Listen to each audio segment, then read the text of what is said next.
Everybody, welcome to What the Flick Empire, Season 2, Episodes 3 and 4, Fires of Heaven, and Poor Yorick. Sorry we missed you guys last week. Jayar, Bibbs, Alonso. Where do we even start? Can we just say that, there was a line in this week's episode about last week's episode. It's like, I did you a favor by getting you Pitbull. You did no one any favors by getting anyone Pitbull. No, has Pitbull ever improved anything? I ask you. Pitbull being interrupted, I thought, was pretty great television. That was good. I liked that. Yes. No. There's a lot with the interruptions of, I believe, the launch and everything when Hakeem came in and obviously Pitbull and then said, "Oh, this guy's pretty good." It means something coming from Pitbull. Yeah, I was willing. There's a couple things. Then we know it's a show. But, I guess this week I'm going to be on my that didn't make any sense to me horse a lot more. I feel like we like the show, but we're not pointing out when something just rubbed us the wrong way. But anyway, we'll get to that. It happened more in the second episode of the two we're doing today. Okay. Yeah. I'll get to those. But in this particular instance, I mean, there's too many things get interrupted way too easily with powerful, rich people. No one has security. Yeah, you're not going to come in here. No, I don't care. Get out. But he just sits back and goes, yeah, let me let him fuck up my show. Why do that? There's this moment where, like, that's just Cookie. I feel like Jamal, sort of nodded, just like, touche, guys who ruined my show. You win. Like, no. Music. Okay. So, I mean, I can't even keep track of what's going on here at this point. All right. They're trying to, so Jamal Hakeem wants to create his girl group. Yes. And get them on the radio. And apparently there's only one radio station left on Earth. And so Lucius buys it. And so he's screwed and he takes his lead girl singer. But now, of course, this week, Hakeem is in a bar that Hakeem would never be in. Right. Where standards are sung. He's grimy. He's getting back to his roots. I think they're showing a lot of those things. Like I feel like he's getting back to someone else's roots. Yeah, I don't think he would be. Yes, he would be in a bar where a guy who sounds like Michael Bublé is doing the Great American Songbook. But anyway, he discovers a singer who does a pretty great Blue Bayou in Spanish, and so obviously, boom, light goes off, and so that's good to go. I was watching that scene and I was just like, is this entire series taking place inside the guy's head from Dreamcatcher? No. No one's going. I have no idea. Okay. No. One person in the comments got that and thought that was kind of fun. If you had made a Mulholland Drive reference, maybe. Okay, that's you lost me. All right. All right. So we have Andre's attempt to. Boy, does he want to get back at Empire or get into Empire. When I saw that, I was like, okay, so something bad is going to happen again. I mean, the first one was an accidental killing, but of Uncle Vernon, as we're talking about, as you know. But then, like now, it's going to be like particular and calculated because I don't know when he's going to snap again. Oh, the bipolar part. That was part from last week because we questioned we weren't what sure was going on with his mom. Yeah. And yes, now we know. Now. Yes, Kelly Rowland. That's where he's having his issues with having to deal with Andre. But why now? I mean, if we had that flashback to Andre having that big sort of flip out in college, so why has he then been allowed to be so close all this time, and now suddenly it's an issue? The majority of season one, Andre had his shit together. Yeah. He was taking his meds. He honestly, for a lot of that season, the occasional moment where he's talking about himself in third person aside, you wouldn't even know. And I feel like now it's sort of thing that Lucius just can't ignore right now. I feel like the dam has cracked. I think I was willing to buy that. The whole thing about it's a sweet moment, but it's one of those moments that doesn't make a lot of sense. Where his wife is like, "What are you doing?" "Oh, I'm gonna go dig up Uncle Vernon and turn myself in because we're murderers, and I want to apologize to my dad and leave your kid without a father." And and she's just like, "Well, we're doing it together. High five." And a part of it's like, no. And then when they're digging up the body, it's like, oh, we buried him in the one tree in the forest with a knot in it. And then he was like, oh, they all have knots in it. What madness is this? It was did anyone else strike me as that's really absurd?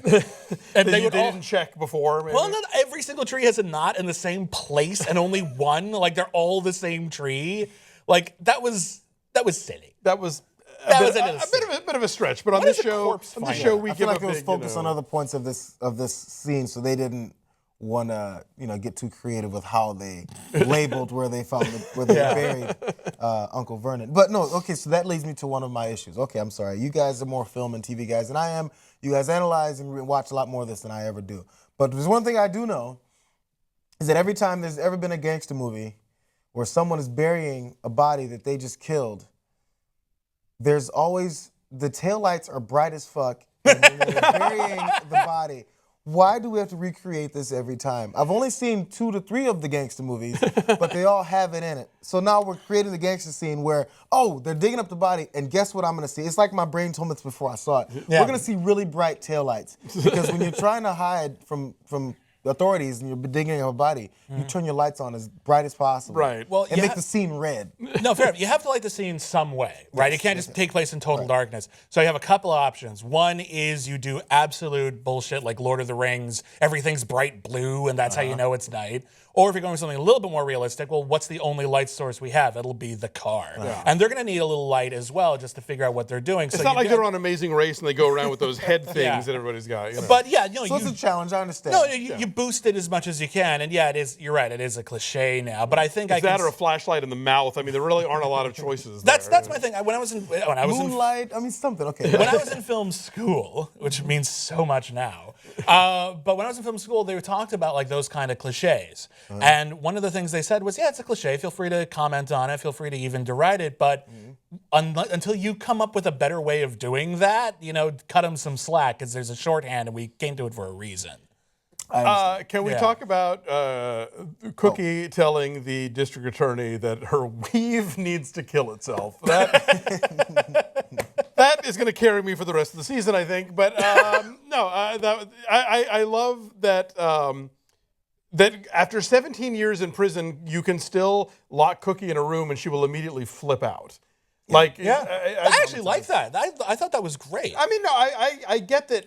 At first, that can be really terrifying, but I would think that for her, after her long stint, that would have not be a phobia so much anymore. I feel like the idea is, what if I'm really screwed? What if I'm really going back to jail? I barely made it out of that first 17 years. Oh, right. And if nothing else, she's remembering it at its worst. Why wouldn't you? That was actually one of the most human things for me.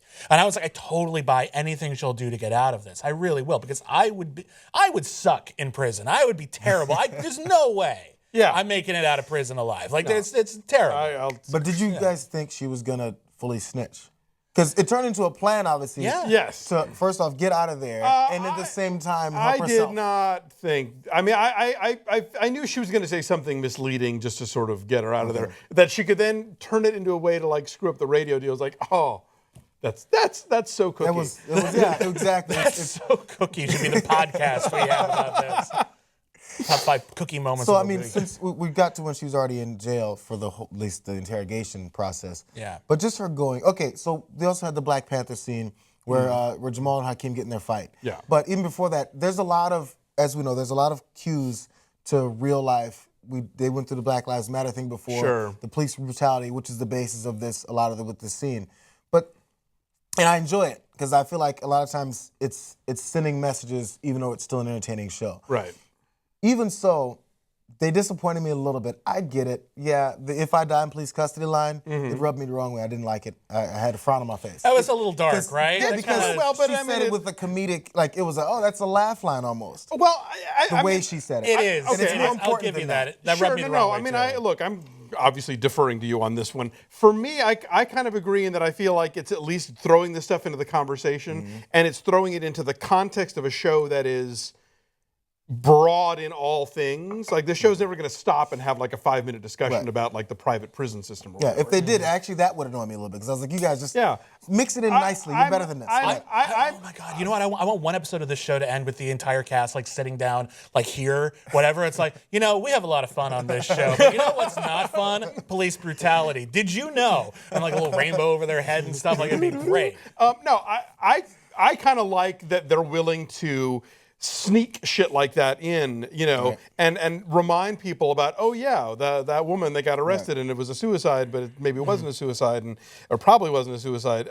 But I agree. That's what I do like about that they're doing that. Yeah. I mean, I look past the gorilla, which I don't know what the hell that meant. That was weird, right? But which I got the point they were making. Fine, whatever, it was fine. But I don't know. It was something internal, and I wasn't expecting to be annoyed by it. Right. Because I saw that little clip in previews, and I was like, oh, I wonder what they're talking about. One wonders though, maybe that's actually like the dramatic value of that moment. It's one line of dialogue, it should be funny, and then it makes you go, oh right, we have real problems. Yeah, that's really a thing. You know, like it's such a pervasive issue that you can make a flip remark about it, and how sad is that? And then when it's such a pervasive issue that you can make a flip remark about it, then we have to acknowledge just how pervasive it is, and then maybe we actually might do something about it, which would be nice. Right. So we've ended both of my issues with this week's episode. Okay. Okay. The taillights and fair. the If I Die, Please All right, Castellano. fair enough. Other than that, I'm happy. Hakeem is right. That painting is fugly. You didn't like the painting? No, it looked I like didn't think I was gonna like it. Leroy Neiman. It was my first thought. I not having it. What do you no. call him? The next Warhol. The next Warhol. Yeah, no. Also, I'm officially sick of Jamal's boyfriend's cow eyes. Yeah, Like, every for time Jamal does anything. Whenever anyone shows any interest or attention to Jamal, it's cut to him going. You know what? I And want it's him. like, dude, your boyfriend is hot and he's famous and he's in the spotlight. Own it, live Yeah. with it, or get out, because you are not capable of being in a relationship without being this moody all the time. I feel like there's no way that's not building to something, because if they brought him back, you didn't have to bring him back this season. Right. Very true. So he's back for a reason, must be. All right, so we keep showing this cow eyes, keep going the moon eyes. I think he's gonna kill like one of Jamal's other boyfriends or something. Like, that's the only way to go, right? You gotta do something. Like maybe there's like you know what this show needs? A serial killer subplot. And we don't know who it is, and it's going to turn out to be Jamal's boyfriend. Like, it'll be great. Like, that'll be a good one. At least that would be something interesting for him to do. It's more interesting than cooking. You know, that's what he does. I also like it when shows, like, you know, they go away for like a summer break or something, and they come back and they're obviously sort of like influenced by something that was like popular over the summer or whatever. So I really like that in this episode we got a Thunderdome. Oh, right. What happened? There was in the music video. There was a Mad Max. Oh, it was okay. Mad Max. Again, Yeah. I don't see anything. That you I'm guys- just saying. You know, it turns out we can't get beyond Thunderdome. We're going to put one in anywhere. God, I love that joke. Yes, you do. I love that joke so much. So yeah, and you know, Thirsty Thurston, my new favorite TV lawyer. Like, Is it short for Thurston? That's his name. Oh, really? That's I thought his- it was like a nickname. I didn't know. No. His name isn't actually Thirsty. That is his Yeah. nickname. But yeah, Oh, okay. That's you know, and great ending of this. Oh my God. I mean, you know, the episode's called Poor Yorick, and I said, yeah, it was either that or Johnny Fontaine. Those are the two things you can call it when you end an episode with a corpse in the front seat like that. Okay, so maybe you had a point, a thought about the corpse. I'll let you. No, go. that was it. How is this helping? Like, okay. Yeah, right. Well, they're intimidating her. They're trying to Right. like. Well, they're also saying that we know you have nothing. You know, then like it's also- she's Like, here's your star witness. Yeah, and then saying, guess who killed him? yeah. Well, You know, Here's the thing. it's implicating yourself when it's not necessary. it's a dead fish on the windshield. You know, it's a warning So sign. much of Empire is a pissing contest, basically. It's are you going for accuracy or distance? Like, that's the only thing that matters. So, like, but like, you know, it's like, oh, the feds raided us. Oh, well, we should probably watch. Like, no, we will be bigger than we've ever been in our lives. That's a seal of approval. That's all it is. You know, When the feds raid Lucius's house, what does he do? Shows her his dick. Like, that's what this whole show is about, kind of at this point. So it's like, oh, we got the corpse of this guy. Let's show him how big our dick is. Let's put it right in her car. Oh, what you gonna do? I'll probably go after you with all the legal resources at my disposal. Right. Who Oh cares? yeah, right. Like, I don't understand how these people aren't living in perpetual states of anxiety over whether or not they're gonna get caught for some of this stuff. Because like some of this stuff, like, oh yeah, I was rude to my brother. Okay, we can all get past that. You kill people and like you put corpses and things. That's not nothing. well, and we've now crossed the line where Lucius is outright lying to his children about having killed Bunky. That's true, yeah. And so that's going to come back and bite him in the ass, There you obviously. And because it's like, lie to the feds all you want, but you don't lie to the kids. No, you don't. So I think this show is rolling. It's fun. It's super exciting. What's Jamal's boyfriend's name again? Because now we have Cow Eye. I don't where he's even gonna know. fall. Yeah, where he's gonna fall in because it's gonna be something. He's gonna learn some secret and he's gonna use it against. Oh yeah, Jamal and absolutely. his- It's gotta be something, or right? like Cookie's gonna get him to like spy for her because he can obviously come in and out of empires Yeah, as he there's pleases. too many secret things happening. He's gonna find out something and use it to his advantage. Yeah. And number two, I'm sorry to bring it back to him again because there was a thought about him. The first time he was jealous and upset is when Jamal ended up with the photographer, Documentary who at least is a filmmaker, good-looking guy. He's the filmmaker. The artist is a goon. This weird, creepy, old, sleazy yes. dude. Yeah. So I mean, his jealousy just crosses every. Oh, he's jealous when the girl is fawning on him and Jamal's clearly not interested. It's like, dude, deal with this or don't be in this relationship. Okay, that's I'm But trying to you're bring right. it back to that. But if they're gonna make us see this guy this often and make him this useless, clearly there's something in the works for him. I hope. I feel like there's practically no dramatic device, storyline that we run into these days that couldn't be resolved with open relationship. You know, like, oh, well, if they were in an open relationship, this wouldn't be big. Or like that movie Knock Knock, like, you slept with us and, we're going to tell your wife. And she doesn't care. Then we'll leave. Like, I feel like that's what we need more of, if just to solve all of these world's problems, basically.